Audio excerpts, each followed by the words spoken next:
Hi everyone, good morning. ಇವತ್ತು ನಾವೆಲ್ಲ ಚಿಕ್ಕಮ್ಮನ ಬೆಟ್ಟಕ್ಕೆ ಹೋಗ್ತಾ ಇದ್ವಿ. ಏನಕ್ಕೆ ಅಂದರೆ ಅರ್ಕೆ ಇತ್ತು, ನಮ್ಮ ಪಾಪುಗೆ ಮುಡಿ ಕೊಡಬೇಕಾಗಿತ್ತು, ಅದರಿಂದ ಅಂತ ಹೋಗ್ತಾ ಇದ್ವಿ. 4:15 ಬೇಗ ಇತ್ತು, ಎಲ್ಲ ಕೆಲಸ ಮುಗಿಸಿ ಅಕ್ಕ ಅಪ್ಪಂಗೆ ತಿಂಡಿ ಎಲ್ಲ ಮಾಡಿ ಅಪ್ಪಂಗೆ ಬಾಕ್ಸ್ ಎಲ್ಲ ಪ್ಯಾಕ್ ಮಾಡಿದ್ಲು. ಅಷ್ಟೊತ್ತಿಗೆ ಎದ್ದು ನಾವು ಕೆಲಸ ಎಲ್ಲ ಮುಗಿಸಿ ನಾವು ಬೇಗನೆ ರೆಡಿ ಆದ್ವಿ. ನಾವು 4:15 ಎದ್ದಿದ್ರು, ನಾವು ಹೋಗಿರೋದು 6:45. ಅವ್ರು ಬಂದಿದ್ದು ಲೇಟ್ ಆಯಿತು. ಚಿಕ್ಕಮ್ಮನ ಬೆಟ್ಟಕ್ಕೆ ಅಲ್ಲದೆ ಬೇರೆ ಕಡೆನೂ ಹೋಗಬೇಕು ಅಂತ ಅಂದ್ಕೊಂಡಿದ್ವಿ. ಆದರೆ ನಾವು ನಮ್ಮ ಬಾವಂಗೆ ಹೇಳಿರಲಿಲ್ಲ. ಆಮೇಲೆ ಬೇಡ ಅನ್ನುತ್ತೆ ಅಂತ ಕಾರಲ್ಲಿ ಹೋಗ್ಬೇಕಾದ್ರೆ ಹೇಳಿದ್ವಿ. ಆದರೆ ನಮ್ಮ ಭಾವ ಇಲ್ಲ, ಟೈಮ್ ಆಗುತ್ತೆ, ನನಗೂ ಕೆಲಸ ಇದೆ ಅಂತ ಹೇಳಿ ಬೇಡ ಅಂತ ಹೇಳಿದ್ರು. ಆಮೇಲೆ ಬೆಟ್ಟಕ್ಕೆ ಹೋಗೋಣ ಅಂತಂದ್ರು, ಅಲ್ಲಿಗೂ ಹೋಗೋಕ್ಕಾಗಲಿಲ್ಲ ನಾವು. ನಂಜನಗೂಡು, ಚಾಮುಂಡಿ ಬೆಟ್ಟ, ಆಮೇಲೆ ಹಿಮತ್ಗೋಪುರಸ್ವಾಮಿ ಬೆಟ್ಟ, ಬ್ಯಾಕ್ ವಾಟರ್. ಇವಾಗ 10 ಗಂಟೆಗೆ ಹೋಗಕ್ಕಾಗಲ್ಲ. ಕಾರ್ ಕೊಟ್ಬಿಡ್ತೀನಿ, ಬಸ್ಸತ್ಗೆ ಬರ್ತಾ ಇರ್ತೀನಿ. ಏನು ಚೆನ್ನಾಗಿ ಹೇಳ್ಬಿಟ್ಟು ನೀವು. ಅದೇ ಇದು ಪ್ಲಾನಿಂಗು. ನಾವು ಬಸ್ಸಲ್ಲಿ ಬಂದ್ಬಿಡ್ತೀವಿ. ಯಾಕೆ ಬಸ್ಸಲ್ಲಿ ಬಂದ್ಬಿಡ್ತೀರಿ? ನನಗೂ ಅಣ್ಣ ಆಯ್ತು, ಬ್ಯಾಕ್ ವಾಟರ್ಗೆ ಹೋಗೋಣ. ಕುಡಿದಾರೆ ನೋಡೇ ಬಿಡ್ತೀನಿ. ಅದಕ್ಕೆ ಇವತ್ತು ಹೋಗಿ ಕಾಫಿ ಟೀ ಕುಡಿದಾರೆ, ಕುಡಿಯೋದನ್ನ ನೋಡ್ತೀನಿ ನಾನು. ಅದೆಷ್ಟು ಜನ ಕಾಫಿ ಟೀ ಕುಡ್ದಿರ ಅಂತ ನೋಡಕ್ ಬರ್ತಾರೆ, ನೋಡ್ತೀನಿ. ಫಸ್ಟ್ ನೀನೇ ಹತ್ರ ಬರೋಳು. ಬೇಗ ಹಾಕಿಲ್ಲ ನೀನು. ಡೈಲಿ ಇದೆ ನನಗೆ. ಪುಟ್ಟಿ 2:15. ಸುಮ್ಮನೆ ಆದ್ವಿ. ಭಾವಂಗೂ ಟೈಮ್ ಆಗುತ್ತೆ ಅಂತ ಹೇಳಿದ್ರಲ್ಲ ಅಂತೇಳಿ ಆಯಿತು. ಅಣ್ಣ ನಮಗೆ ಚಾಮುಂಡಿ ಬೆಟ್ಟಕ್ಕೆ ಕರ್ಕೊಂಡು ಹೋಗ್ತೀವಿ ಅಂತ ಹೇಳಿದ್ರು. ಅದಕ್ಕೆ ಸರಿ ಆಯಿತು, ಅಲ್ಲಿಗೆ ಹೋಗೋಣ, ಅದನ್ನಾದರೂ ನೋಡ್ಕೊಂಡು ಬರೋಣ. ಅಂದರೆ ನಾನು ಅದೇ ಎಲ್ಲ ಕಡೆ ಹೋಗಿದ್ದೀನಿ. ನಮ್ಮ ಅಕ್ಕ ನಮ್ಮಮ್ಮ ಜಾಸ್ತಿ ಎಲ್ಲೂ ಹೊರಗಡೆ ಹೋಗಿಲ್ಲ ಅಂತ ಅಲ್ಲಿಗೆ ಹೋಗೋಣ ಅಂತ ಪ್ಲ್ಯಾನ್ ಹಾಕೊಂಡಿದ್ದು. ಅಂದರೆ ಇಲ್ಲಿ ಟಿಫನ್ ಮಾಡೋಕ್ಕೆ ಅಂತ ಇಲ್ಲಿ ಚೆನ್ನಾಗಿತ್ತು ಪ್ಲೇಸು ಅಂತ ಇಲ್ಲೇ ನಿಲ್ತ್ಕೊಂಡು ಅಲ್ಲೇ ಊಟ ಮಾಡ್ತಾಯಿತ್ತು ಭಾವ ಎಲ್ಲ. ನಾವೆಲ್ಲ ಕಾರಲ್ಲೇ ತಿನ್ಕೊಂಡಿದ್ವಿ ಟಿಫನ್ನ. ಏನ್ ಬೆಟ್ಟಕ್ಕೋಗ್ಬೇಡಿ, ಇಲ್ಲೇ ಫೋಟೋ ತಗೊಂಡು ಇಲ್ಲ ಇನ್ನೊಂದು 2 ಹೋಟ್ಲಲ್ಲಿ ಇನ್ನೊಂದು ದೋಸೆನ ಏನೋ ತಗೋತೀನಿ, ಮಸಾಲೆ ದೋಸೆನ ತಿನ್ಕೊಂಡು ಹಿಂಗೆ ಇಲ್ಲ. ಏನಕ್ಕೆ ರೈಸ್ ಆಗಿಬಿಟ್ಟಿದ್ದಾಳೆ ಅಂತಂದರೆ ನಾವು ಲೊಕೇಶನ್ ಹಾಕ್ಕೊಂಡು ಬೆಟ್ಟಕ್ಕೆ ಹೋಗೋಣ ಅಂತ ಅಂದ್ಕೊಂಡಿದ್ದು. ಏಕೆಂದರೆ ನಾವು ಲೊಕೇಶನ್ ಇಲ್ದಿನ ಹೋಗ್ಬೋದಾಗಿತ್ತು. ಅಂದರೆ ಸ್ವಲ್ಪ ಒಂದು ರೂಟ್ ಏನಾದರೂ ಮಿಸ್ ಆಗುತ್ತೆ ಅಂತ ಹೇಳಿ ನಾವು ಲೊಕೇಶನ್ ಹಾಕ್ಕೊಂಡೇ ಹೊರಟ್ವಿ. ಆದರೆ ಆ ಲೊಕೇಶನ್ ತೊಗೊಂಡೋಗಿ ನಾರ್ಮಲ್ ದೇವಸ್ಥಾನದ ಹತ್ರ ಕರ್ಕೊಂಡೋಗ್ಬಿಟ್ಬಿಟ್ಟಿತ್ತು. ನಾವು ಬೆಟ್ಟ ಅದನ್ನೇ ಅಂದ್ಕೊಂಡ್ವಿ. ನಾವಿಲ್ಲಿ 6:50 ಕತ್ತಿದ್ದು, ಲೊಕೇಶನ್ ನೋಡಿದ್ರೆ 8:06 ಹೋಗುತ್ತೆ ಬೆಟ್ಟಕ್ಕೆ ಅಂತ ತೋರಿಸ್ತಾ ಇತ್ತು. ಆದರೆ ನಾವು ಅದಕ್ಕೂ ಡೌಟ್ ಇತ್ತು. ಆದರೆ ಅಂದರೆ ಕಟ್ ರೋಡಲ್ಲೆಲ್ಲ ಹೋಗುತ್ತಲ್ಲ, ಮೇ ಬಿ ಆ ಥರ ಹೋಗ್ಬೋದೇನೋ ಇದು ಅಂತ ಅಂದ್ಕೊಂಡು ನಾವು ಲೊಕೇಶನ್ ನೋಡ್ಕೊಂಡೇ ಹೋದ್ವಿ. ಆದರೆ ನಾರ್ಮಲ್ ಚಿಕ್ಕಮ್ಮನ ದೇವಸ್ಥಾನ ಕರ್ಕೊಂಡು ಹೊಂಟೋಗ್ಬಿಟ್ಟಿತ್ತು. ಆಮೇಲೆ ಸರಿ ಆಯಿತು ಅಂದ್ಬಿಟ್ಟು ಅಲ್ಲಿಂದ ಊರುಗಳು ಸಿಕ್ಕಾಬಟ್ಟೆ, ಕಡ್ಕೋಳ ಅಂತ ಊರು, ಜೈಪುರ ಇದೆಲ್ಲ ದಾಟಿ ಬರ್ಸೋದಕ್ಕೆ ಸಿಕ್ಕಾಬಟ್ಟೆ ಲೇಟ್ ಆಯಿತು. ಮಾತ್ರ ಅದೆಲ್ಲ ಊರು ಸಿಕ್ಕಾಬಟ್ಟೆ ದೂರ ಇತ್ತು. ಕಟ್ ರೋಡಲ್ಲಿ ಬಂದರು. ಆಮೇಲೆ ಕಾಲ್ ಮಾಡಿ ದೇವಸ್ಥಾನದವ್ರದ್ದು ಒಂದು ಕಾಂಟ್ಯಾಕ್ಟ್ ನಂಬರ್ ಇತ್ತು, ಅವ್ರು ಕಾಲ್ ಮಾಡಿ ಕೇಳಿದ್ವಿ. ಅವರೇ ಈ ಥರ ಎಲ್ಲ ಅಡ್ರೆಸ್ ಹೇಳಿದ್ರು. ಆಮೇಲೆ ಕಟ್ ರೋಡಲ್ಲೇ ಬಂದ್ವಿ. ಬರೋಷ್ಟೊತ್ತಿಗೆ ಲೇಟ್ ಆಗಿಬಿಟ್ಟಿತ್ತು. ಆದರೆ ಮಳೆ ಇರೋದ್ರಿಂದ, ಮಳೆ ಇಲ್ಲಿಲ್ಲ, ಬರಬೇಕಾದ್ರೆ ಮಾತ್ರ ಮಳೆ ಬಂದಿದ್ದಷ್ಟೇ. ಅದ್ಬಿಟ್ಟು ಮಳೆ ಏನಿರಲಿಲ್ಲ. ಇಷ್ಟು ದಿನ ಮಳೆ ಎಲ್ಲ ಇದ್ದು ಬ್ಲಾಕ್ ಎಲ್ಲ ಮಾಡಿದ್ರಂತೆ ಬೆಟ್ಟಕ್ಕಷ್ಟು, ಯಾರು ಹೋಗ್ತಾ ಇರಲಿಲ್ಲ ಅಂತ ಹೇಳಿದ್ರು. ಸದ್ಯಕ್ಕೆ ಪುಣ್ಯ ನಾವು ಹೋಗಬೇಕು ಅಂತ ಅಂದಾಗಲೇ ಮಳೆ ಏನು ಬರ್ತಾ ಇರಲಿಲ್ಲ. ಬರಬೇಕಾದ್ರೆ ಮಾತ್ರ ಸ್ವಲ್ಪ ಹನಿ ಆಗ್ತು ಅಷ್ಟೇ. ಅದ್ಬಿಟ್ಟು ಜೋರಾಗೂ ಮಳೆ ಇಲ್ಲ, ಬ್ಲಾಕ್ ಏನೂ ಮಾಡಿರಲಿಲ್ಲ. ಕರೆಕ್ಟಾಗಿ ಪೂಜೆ ಎಲ್ಲ ಮಾಡಿಸ್ಕೊಂಡು ದರ್ಶನ ಎಲ್ಲ ಆಯಿತು. ಎಲ್ಲ ಪ್ರಸಾದನೂ ಸಿಕ್ತು, ಎಲ್ಲ ಚೆನ್ನಾಗಾಯಿತು. ಇರಲಿಲ್ಲ. ಇವತ್ತು ಬುಧವಾರ ಅಲ್ವಾ ನಾವು ಹೋಗಿದ್ದು. ಮಂಗಳವಾರ ಆಗಿದ್ದರೆ ಶುಕ್ರವಾರ ಆಗಿರುತ್ತೆ ಸಿಕ್ಕಾಪಟ್ಟೆ ರಶ್ ಇರ್ತಾಯಿತ್ತು. ಆದರೆ ನಾವು ಹೋಗಿದ್ದು ಬುಧವಾರ, ಮುಡಿ ಕೊಡೋಕ್ಕೆಲ್ಲ ಸ್ವಲ್ಪ ಈಸಿ ಆಗಲಿ ಅಂತ. ಆಮೇಲೆ ನಾವು ಹೋದ್ಮೇಲೆ ಸಿಕ್ಕಾಪಟ್ಟೆ ಸ್ವಲ್ಪ ರಶ್ ಆಗಿಬಿಟ್ಟಿದ್ರು. ಅದ್ಬಿಟ್ಟೆ ನಾರ್ಮಲಾಗಿ ಇದ್ದಿದ್ದು, ಪೂಜೆ ಎಲ್ಲ ಕರೆಕ್ಟಾಗಾಯಿತು.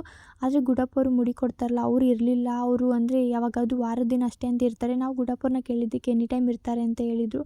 ಆಮೇಲೆ ಪುನಃ ಮೇಲೆ ಬಂದಮೇಲೆ ಇಲ್ಲಿ ಕೇಳಿದ್ವಲ್ಲ ಪೂಜೆ ಸಾಮಾನು ತೊಗೋಬೇಕಾರೆ, ಅವ್ರು ಹಂಗೆ ಅಂದರು. ಅದಕ್ಕೆ ಸರಿ ಆಯಿತು ಅಂದ್ಬಿಟ್ಟು ಪುನಃ ನಮ್ಮ ಭಾವ ಕೆಳಗಡೆ ಹೋಗಿ ಅವ್ರನ್ನೂ ಕರ್ಕೊಂಡು ಬಂದರು. ಬೆಟ್ಟ ಸುತ್ತಿ ಬರೋಷ್ಟೊತ್ತಿಗೆ ಅರ್ಧ ಪೆಟ್ರೋಲೇ ಬೇಕು ಇದಕ್ಕೆ ಹೇಳ್ಬೇಕಂದ್ರೆ, ಸುಸ್ತಾಗುತ್ತೆ ಅನ್ನೋಕ್ಕಿಂತ. ಅಂದರೆ ಬೆಟ್ಟದ ಮೇಲಿಂದ ನೋಡಬೇಕು ಅಂದರೆ ಸಿಕ್ಕಾಪಟ್ಟೆ ಖುಷಿಯಾಗುತ್ತೆ. ನನಗೆ ಎಲ್ಲೋಗ್ಬೇಕಾದ್ರೂ ಅಷ್ಟು ಎಕ್ಸೈಟ್ಮೆಂಟು, ಖುಷಿನೂ ಇರಲ್ಲ. ಆದರೆ ಚಿಕ್ಕಮ್ಮನ ಬೆಟ್ಟಕ್ಕೆ ಹೋಗಬೇಕು ಅಂದರೆ ಸಿಕ್ಕಾಪಟ್ಟೆ ಖುಷಿ. ಎಷ್ಟು ಸಲ ಹೋದರೂ ಬೇಜಾರಾಗಲ್ಲ. ನಾನು ಇದುವರೆಗೂ ಹೋಗಿರೋದು 2 ಸಲ. ಆಮೇಲೆ ನಂದು ಸ್ವಲ್ಪ ಅರ್ಕೆ ಎಲ್ಲ ಇತ್ತು ಅಂತ ಹೇಳಿ ಅದನ್ನೆಲ್ಲ ತೀರಿಸಿ ಆಮೇಲೆ ಪುನಃ ತಣ್ಣಿ ಸ್ನಾನ ಮಾಡ್ಕೊಂಡು ಮೇಲ್ಗಡೆ ಹೋಗಿ ಪೂಜೆ ಮಾಡಿಸೋಣ ಅಂತ ಇವಾಗ ಹೋಗ್ತಾ ಇದ್ದೆ. ನಾನು ಪೂಜೆ ಸಾಮಾನೆಲ್ಲ ತೊಗೊಂಡು, ಅಕ್ಕ ನಾರ್ಮಲ್ ಅವರು ಮಡ್ಲಕ್ಕಿ ಎಲ್ಲ ಕೊಡಬೇಕು ಅಂತ ಅವಳೆಲ್ಲ ರೆಡಿ ಮಾಡ್ಕೋತಾ ಇದ್ಲು ಮೇಲೋಗಿ. ನಾನು ಬೇಗ ರೆಡಿಯಾಗಿ ಇವಾಗ ಅವರೆಲ್ಲ ಮೇಲೆ ಅವಾಗಲೇ ಹೋಗಿದ್ರು. ಇವಾಗ ನಾನು ಹೋಗ್ತಾ ಇದ್ದೀನಿ.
ಅಷ್ಟು ಬೇರೆ ಕಡೆ ಹೋದಾಗ ಅಷ್ಟು ಖುಷಿ ಆಗಲ್ಲ. ಅಲ್ಲೂ ಅಷ್ಟೇ ಎಂಜಾಯ್ ಮಾಡ್ತೀನಿ, ಆದರೆ ಇಲ್ಲೂ ಬಂದರೆ ಸ್ವಲ್ಪ ಎಮೋಷ್ನಲ್ ಆಗ್ತೀನಿ ಅನಿಸುತ್ತೆ. ಮೇಲಿರೋ ಪ್ರೀತಿ ನಂಬಿಕೆ ಅಷ್ಟು ನನಗೆ ಇರೋದು ಅಮ್ಮನ ಮೇಲೆ. ನಾನು ದೇವ್ರುಗಳನ್ನ ನಂಬ್ತೀನಿ, ಸಿಕ್ಕಾಪಟ್ಟೆ ನಂಬಿಕೆ ಜಾಸ್ತಿ. ನನ್ನ ಭಾವ ಎಲ್ಲ ಚಿಕ್ಕವರಿದ್ದಾಗ ಅಂತ ಇಲ್ಲಿಗೆ ಬಂದಿದ್ರಂತೆ. ಇವಾಗೆಲ್ಲ ಈ ಥರ ಆಗಿರೋ ನೋಡಿ ಅವ್ರಿಗೂ ಸ್ವಲ್ಪ ಶಾಕ್ ಆಯಿತು.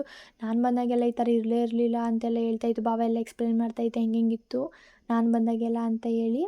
ಆಮೇಲೆ ಒಳಗಡೆ ಪೂಜೆ ಮಾಡ್ಸೋಕ್ಕೆ ಅಂತ ಹೊರಟ್ವಿ. ಅಕ್ಕ ಎಲ್ಲ ರೆಡಿ ಮಾಡ್ಕೋತಾ ಇದ್ಲು. ಮಡ್ಲಕ್ಕಿ ಕೊಡಬೇಕಲ್ಲ, ಅಂದರೆ ಮದುವೆ ಆದ ಹೊಸ್ತ್ರಲ್ಲಿ ಕೊಡ್ತಾರೆ, ಆದರೆ ಅವಾಗೆಲ್ಲ ಕೊಡೋಕ್ಕಾಗಿಲ್ಲ ಅಂತೇಳಿ ಇವಾಗ ಮಮ್ಮಿ ಕಡೆಯಿಂದ ಕೊಡಿಸ್ತಾ ಇರೋದು. ಅಂದರೆ ಅವಳೆಲ್ಲ ಸಾಮಾನೆಲ್ಲ ನೆನೆ ತೊಗೊಂಡು ಬಂದಿಲ್ಲ, ಇಲ್ಲೇನು ತೊಗೊಂಡಿಲ್ಲ ಪೂಜೆ ಸಾಮಾನೆಲ್ಲ, ಅವಳು ಮಂಡ್ಯದಿಂದನೇ ತೊಗೊಂಬಂದಿದ್ಲು. ನಾನು ಮಾತ್ರ ಅಲ್ಲೇ ಪೂಜೆ ಸಾಮಾನೆಲ್ಲ ತೊಗೊಂಡೆ. ನಮ್ಮ ಚಿಕ್ಕಮ್ಮನ ಬೆಟ್ಟದಲ್ಲಿ ಏನು ರೂಲ್ಸ್ ಅಂದರೆ ಫೋಟೋಸ್ ಎಲ್ಲ ತೆಗಿಯಲ್ಲ. ಹೆಂಗೆ ಚಾಮುಂಡೇಶ್ವರಿ ಬೆಟ್ಟದಲ್ಲಿ ಹೆಂಗೆ ಫೋಟೋಸ್ ಎಲ್ಲ ತೆಗಿಯೋಕೆ ಬಿಡಲ್ವೋ, ಇಲ್ಲೂ ಅಷ್ಟೇ ಕ್ಯಾಮ್ರಾ ಇಟ್ಕೊಂಡು ಇದೇ ಮಾಡ್ತಾರೆ. CC ಕ್ಯಾಮ್ರಾ ಎಲ್ಲ ಇದೆ, ಪೊಲೀಸ್ ಎಲ್ಲ ಇರ್ತಾರೆ. ಬೈ ಚಾನ್ಸ್ ಏನಾದರೂ ಫಂಕ್ಷನ್ ಇದ್ದಾಗ, ವಾರ ಇದ್ದಾಗೆಲ್ಲ ಪೊಲೀಸ್ ಇರ್ತಾರೆ. ಆದರೆ ಇವತ್ತು ಇಲ್ಲದೇ ಇರೋದ್ರಿಂದ ನಾನು ವೀಡಿಯೋ ಮಾಡ್ಕೊಳ್ಳೋಕೆ ಯೂಸ್ ಆಯ್ತು ಅಷ್ಟೇ. ಅದನ್ನು ಪರ್ಮಿಷನ್ ತೊಗೊಂಡೆ ಮಾಡ್ಕೊಂಡೆ, ಏಕೆಂದರೆ ಏನಕ್ಕೆ ಬೇಕು CC ಕ್ಯಾಮ್ರಾ ಎಲ್ಲ ಹಾಕಿದ್ದಾರಲ್ವ ಅಂತ ಹೇಳಿ ನಾನು ವೀಡಿಯೋನ ಅವ್ರ ಪರ್ಮಿಷನ್ ಕೇಳೇ ತೊಗೊಂಡೆ. ಹೊರಗಡೆ ಏನೆಲ್ಲ ತೊಗೋಬೋದು, ಆದರೆ ಒಳಗಡೆ ದೇವಸ್ಥಾನದೊಳಗಡೆ ವೀಡಿಯೋ ಫೋಟೋಸ್ ಏನೂ ಮಾಡೋಂಗಿಲ್ಲ.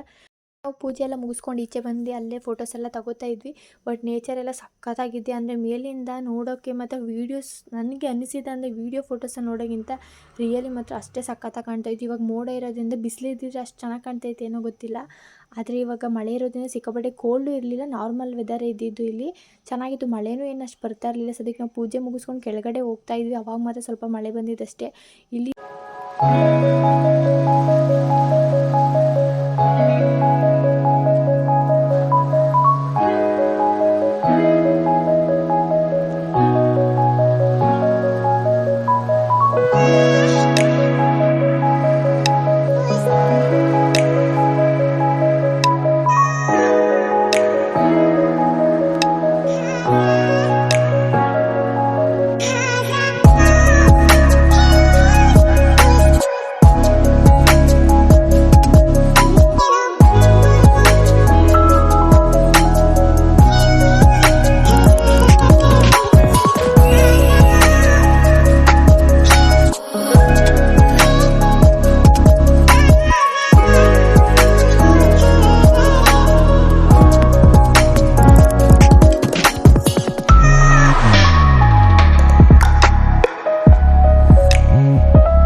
ಪೂಜೆ ಎಲ್ಲ ಮುಗಿಸಿ ಅಲ್ಲಿಂದ ಡೈರೆಕ್ಟ್ ಬಂದಿದ್ದು ಬೇರೆ ಕಡೆ. ಅಂದರೆ ಎಲ್ಲೂ ಹೋಗಿರಲಿಲ್ಲ. ಭಾವ ಚಾಮುಂಡಿ ಬೆಟ್ಟಕ್ಕೆಲ್ಲ ಹೋಗ್ಬೇಕಾದ್ರೆ ಟೈಮ್ ಆಗುತ್ತೆ ಬೇಡ ಅಂತೇಳಿ ನಮಗೆ ಹೇಳ್ದೇ ಕರ್ಕೊಂಡು ಬಂದಿದ್ದು ವಿಷ್ಣುವರ್ಧನ್ ಸ್ಮಾರಕದತ್ತ. ಅಂದರೆ ಸಮಾಧಿ ಎಲ್ಲ ಮಾಡಿರೋದು ಬೆಂಗಳೂರಲ್ಲಿ ಕೆಂಗೇರಿ ಹತ್ರ ಅಂತೆ.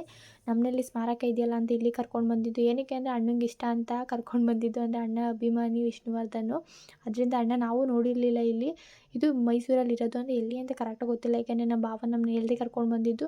ನಮಗೆ ಗೊತ್ತೇ ಇಲ್ಲ. ಕರ್ಕೊಂಡೋಗಿ ಕಾರ್ ನಿಲ್ಲಿಸ್ದಾಗ್ಲೇ ಅವಾಗ ಹೇಳಿದ್ದು ವಿಷ್ಣುವರ್ಧನ್ ಸಮಾಧಿ ಇಲ್ಲೇ ಇರೋದು ಅಂತ ಹೇಳಿದ್ರು. ಸರಿ ಆಯಿತು ಅಂತೇಳಿ ನಾವು ಕೇಳಿದ್ವಿ, ಸಮಾಧಿ ಇಲ್ಲೇ ಇರೋದು ಅಂತ. ಇಲ್ಲ, ಬರೀ ಇಲ್ಲಿ ಸ್ಮಾರಕ ಮಾತ್ರ ಇರೋದು ಅಂತ ಹೇಳಿದ್ದು. ಯಾವುದೇ ಎಂಟ್ರೆನ್ಸ್ ಫೀಸ್ ಏನೂ ಇಲ್ಲ, ನಾರ್ಮಲ್ ಫ್ರೀ ಇರುತ್ತೆ. ಆದರೆ ನಾರ್ಮಲ್ ಏನಾದರೂ ಕಾಲೇನಾದ್ರು ಫ್ರ್ಯಾಕ್ಚರ್ ಆಗಿದೆ, ಏನಾದ್ರು ಏಟಾಗಿದೆ, ಅದಕ್ಕೂ ವೀಲ್ ಚೇರ್ ಎಲ್ಲ ಫೆಸಿಲಿಟಿ ಎಲ್ಲ ಇದೆ. ಅದೊಂದು ಖುಷಿ ಆಯಿತು ನನಗೆ.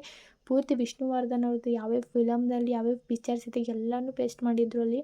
ಸಿಕ್ಕಾಪಟ್ಟೆ ಚೆನ್ನಾಗಿತ್ತು. ಮೈಸೂರಲ್ಲಿ ಯಾರು ಇದ್ದರೆ ಒಂದ್ಸಲ ಹೋಗಿ ವಿಸಿಟ್ ಮಾಡಿ. ಬೈ ಚಾನ್ಸ್ ನನಗೆ ಅಡ್ರೆಸ್ ಏನಾದರೂ ಕರೆಕ್ಟಾಗಿ ಪರ್ಫೆಕ್ಟಾಗಿ ತಿಳ್ಕೊಂಡು ನಾನು ನೆಕ್ಸ್ಟು ನಿಮ್ಗೇನಾದರೂ ಬೇಕು ಅಂದರೆ ನಾನು ಕಮೆಂಟ್ ಮಾಡಿ ನನ್ನ ಅಡ್ರೆಸ್ನ ಫುಲ್ ಎಲ್ಲಿದೆ ಅಂತ ಡೀಟೇಲ್ಸ್ ಹೇಳ್ತೀನಿ. ಇನ್ನೊಂದು ಹೇಳ್ಬೇಕಂದ್ರೆ ಇದು ಇನ್ನೂ ಎಲ್ಲೂ ವೈರಲ್ ಆಗಿಲ್ಲ. ಇದೆಲ್ಲ ಸ್ಮಾರಕ ಎಲ್ಲ ಇರೋದೆಲ್ಲೂ ವೈರಲ್ ಆಗಿಲ್ಲ ಅನ್ಕೋತೀನಿ. ಏನಕ್ಕೆ ಅಂದರೆ ಇದು ಸ್ಥಾಪನೆ ಆಗಿರೋದು 2023ರಲ್ಲಿ 7ನೇ ತಿಂಗಳಲ್ಲಿ. ಜಸ್ಟ್ ಒನ್ ಇಯರ್ ಆಗಿದೆ ಅಷ್ಟೇ. ಆದರೆ ಫೋಟೋಸ್ ಎಲ್ಲ ನೋಡಿ ನನಗೇನು ಡೌಟ್ ಅಂದರೆ ವಿಷ್ಣುವರ್ಧನ್ ಅವರು 200ಕ್ಕಿಂತ ಹೆಚ್ಚು ಮೂವಿಗಳನ್ನ ಇದು ಮಾಡಿದ್ದಾರಂತೆ. ಆದರೆ ನನಗೆ ಗೊತ್ತೇ ಇರಲಿಲ್ಲ. ಈ ಫೋಟೋಸಲ್ಲಿ ನಮ್ಮ ಭಾವ ಎಲ್ಲ ಎಕ್ಸ್ಪ್ಲೈನ್ ಮಾಡ್ತಾಯಿದ್ರು, ಇಷ್ಟು ಮೂವಿ ಮಾಡಿದ್ದಾರೆ. ಈ ಕಡೆ ಇರೋದೆಲ್ಲ ಮೂವಿ, ಯಾವ್ಯಾವ ಮೂವಿಲಿ ಯಾರ್ಯಾರ ಜೊತೆ ಫೋಟೋ ಇದೆ ಅದನ್ನೆಲ್ಲ ಫ್ರೇಮ್ ಮಾಡಿ ಹಾಕಿದ್ದಾರೆ. ಆದರೆ ಸಿಕ್ಕಾಪಟ್ಟೆ ಚೆನ್ನಾಗಿತ್ತು. ನಮಗೆ ಗೊತ್ತೇ ಇಲ್ಲ, ಒಂದೊಂದು ಮೂವಿ ನಾವು ನೋಡೇ ಇರಲ್ಲ, ಆದರೆ ಆ ಮೂವಿಗಳಲ್ಲೆಲ್ಲ ಇವ್ರು ಆ್ಯಕ್ಟ್ ಮಾಡಿದ್ದಾರೆ.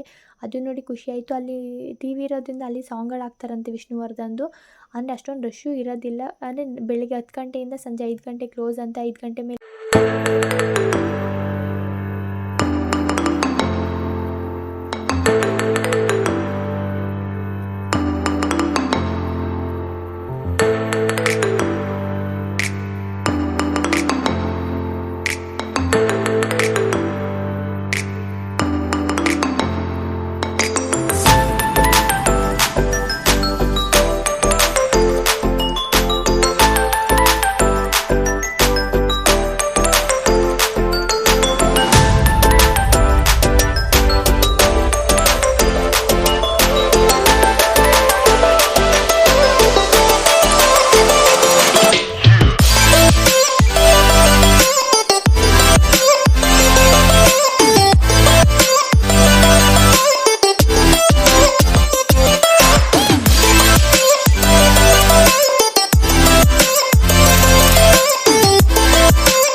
ಸ್ಟ್ಯಾಚು ಕೂಡ ಇದೆ ಮತ್ತು ಅವ್ರದ್ದು ಡೈಲಾಗ್ ಯಾವ್ಯಾವ್ದು ಫೇಮಸ್ ಆಗಿತ್ತು ಅದು ಕೂಡ ಇದ್ದಾರೆ ವಿತ್ ಮೂವಿ ನೇಮು ಕೂಡ ಹಾಕಿದ್ದಾರೆ. ಬಟ್ ಒಳಗಡೆ ಮಾತ್ರ ಸಿಕ್ಕಾಪಟ್ಟೆ ಚೆನ್ನಾಗಿದೆ. ನಾವು ಒಂದ್ಸಲಿ ಮಾತಾಡಿದ್ರೆ ಏಕೋ ಕೇಳಿಸುತ್ತೆ ವಾಯ್ಸು.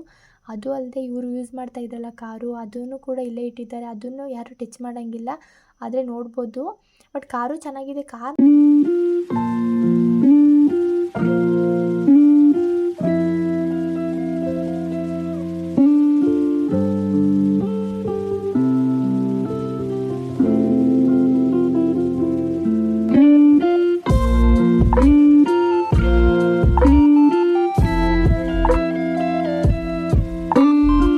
ಮಿರರು ನಮಗೆ ಗೊತ್ತೇ ಇರಲಿಲ್ಲ. ಬಟ್ ನಮ್ಮ ಅಕ್ಕ ಹೋಗಿ ನಿಂತ್ಕೊಂಡಾಗ ಕುಳ್ಳ ಕಾಣ್ತಾ ಇದ್ಲು ಅಂತ ಕರೆದು ತೋರಿಸಿದ್ಲು. ಬಟ್ ನನಗೂ ನೋಡಿ ಶಾಕ್ ಆಯಿತು. ಅರೆ ಈ ಥರ ಮಿರರ್ ನಾನು ಕೇಳಿದ್ದೀನಿ ಬಟ್ ಎಲ್ಲೂ ನೋಡಿಲ್ಲ. ಅಷ್ಟೇ ಅದು ಎಲ್ಲ ಹೇಳ್ತಾರಲ್ಲ ಆ ಥರ. ಬಟ್ ಇದು ಯಾರಿಗಾರು ಆ ಮಿರರ್ ನೇಮ್ ಏನಾದರೂ ಗೊತ್ತಿದ್ದರೆ ಕಮೆಂಟ್ ಮಾಡಿ, ನಾನು ತಿಳ್ಕೊತೀನಿ ಯಾವ ಥರ ಇದು ಅಂತ ಹೇಳಿ. ಪುನರ್ವಿ ಅದು ಹತ್ರಕ್ಕೆ ಹೋಗೋಕ್ಕೆ ಹೆದ್ರುಕೋತಾ ಇದ್ಲು, ಕಪ್ಪುಗಿದೆ ಅಲ್ವಾ. ಆಮೇಲೆ ಸ್ವಲ್ಪ ಧೈರ್ಯ ಮಾಡಿ ಸ್ವಲ್ಪ ಮುಂದೆ ಬಿಟ್ವಿ. ಆಮೇಲೆ ಸ್ವಲ್ಪ ಮುಟ್ಟಕ್ಕೆ ಟ್ರೈ ಮಾಡಿದ್ಲು, ಆದರೆ ಪೂರ್ತಿ ಹತ್ರಕ್ಕೇನು ಹೋಗಿರಲಿಲ್ಲ ಅವಳು.